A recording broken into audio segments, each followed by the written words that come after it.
Hey guys, it's me again. I know I promised you a while back I would review the Percy Jackson and the Olympian book series, but I got caught up with some other stuff. But I finally found some free time, and I will be reviewing it in this video, starting with book number 1, The Lightning Thief. Okay, now let me give you a little background in the book. It deals with this 12-year-old kid named Percy Jackson, and he's going to boarding school, but he has ADHD, dyslexia, and he's prone to getting kicked out of school, and he just got kicked out of school again, and he's not feeling too good about that. But then his algebra teacher turns into a monster and tries to eat him, and then his favorite teacher and his best friend, they're talking with each other, and he's getting suspicious. And while he and his mom are staying at this beach house they have, a big storm comes, and his best friend takes him to this training camp because it turns out Percy is a demigod, the child of a god and a mortal, and the god in question is Poseidon, ruler of the sea. And it turns out Grover is a satyr because apparently it's the satyr's jobs to protect the demigods, or as they're called in the book, half-bloods. And, so he's training at camp. He makes some new acquaintances, such as this girl named Annabeth, daughter of Athena. He meets some new enemies and some friends. But then it turns out that Zeus's master thunderbolt has been stolen, and Zeus thinks Poseidon did it. So he has until the summer solstice to get the bolt back to Zeus on Mount Olympus, or there's going to be this big war of the gods that could potentially destroy Western civilization. And, so that's the general setup.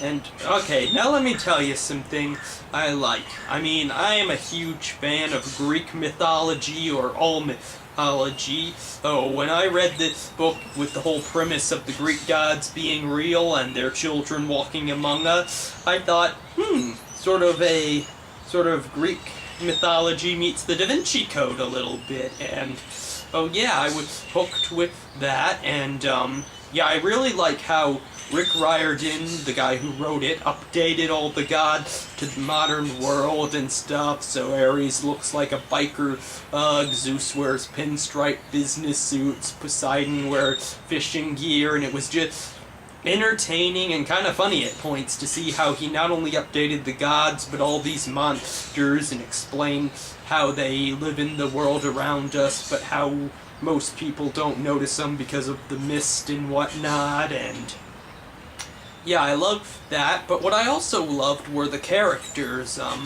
Now admittedly I couldn't really relate to Percy that much because he's not exactly dumb, I'd say, but I don't know, not exactly the sharpest tool in the shed, and he's hyperactive and stuff, and I can't even begin to tell you how many times I've had to deal with annoying hyperactive people like that.